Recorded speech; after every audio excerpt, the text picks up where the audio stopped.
Assalamualaikum warahmatullahi wabarakatuh. Perkenalkan, kami dari GL++, yaitu sebuah software aplikasi sistem informasi akuntansi dan manajemen, yang mana sistem informasi ini prioritasnya adalah pada kualitas hasil dan pelayanan. Jadi sasarannya kita adalah kualitas hasil dan pelayanan. Berikut adalah beberapa karya GL++ di dalam menangani klien beberapa bidang usaha. Yang pertama adalah perusahaan manufaktur UD Wartono, yang mana UD Wartono ini menghasilkan produk sapu dan lidi. Posisinya ada di Malang. Sudah lama GL+ menangani ini, kurang lebih 20 tahun sampai sekarang. Yang kedua adalah PT Alim Steel.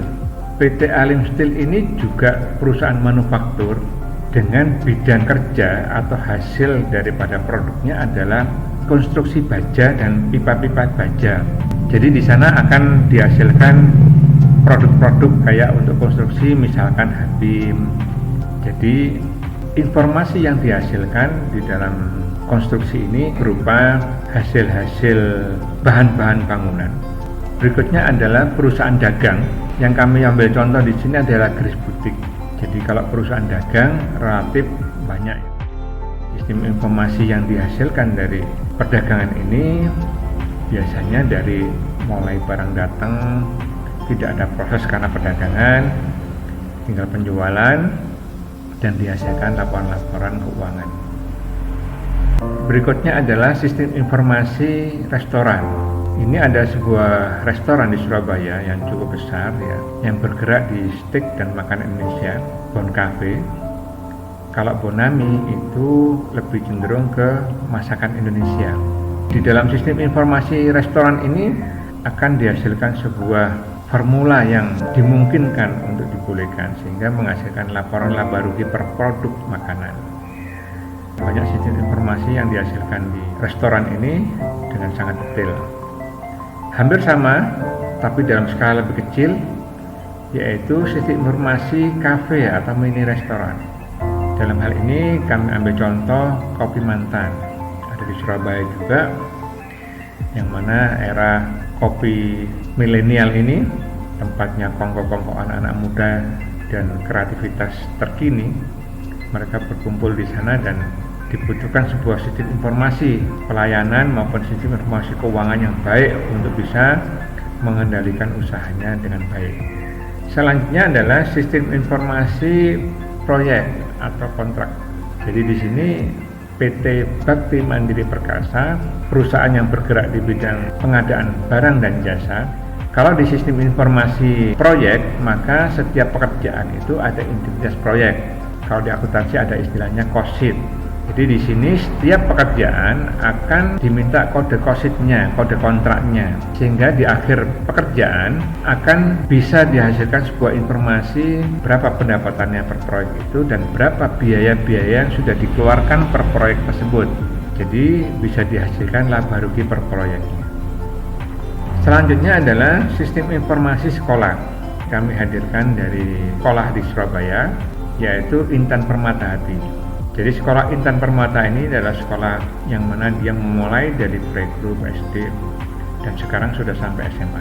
Cukup lama kami menangani ini, hampir juga 20 tahun sejak dia hanya mempunyai pendidikan playgroup dan SD.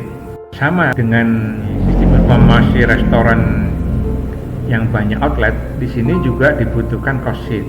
Supaya apa? Supaya kita bisa tahu, supaya sistem informasi ini bisa menghasilkan sebuah laba rugi per divisi.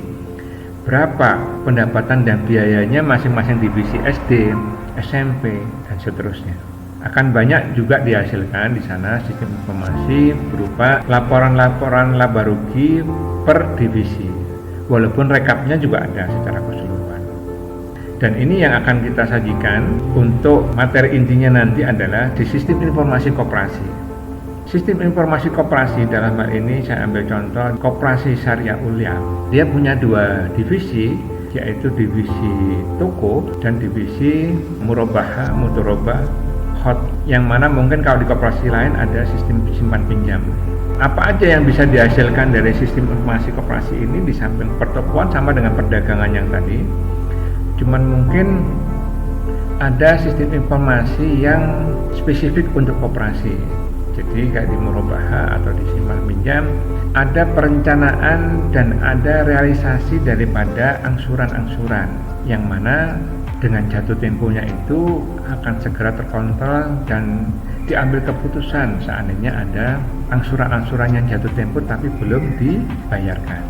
Di sini juga menghasilkan sebuah ujung-ujungnya adalah sebuah laporan keuangan untuk menilai kinerja daripada koperasi tersebut menghasilkan sebuah laba atau rugi usaha.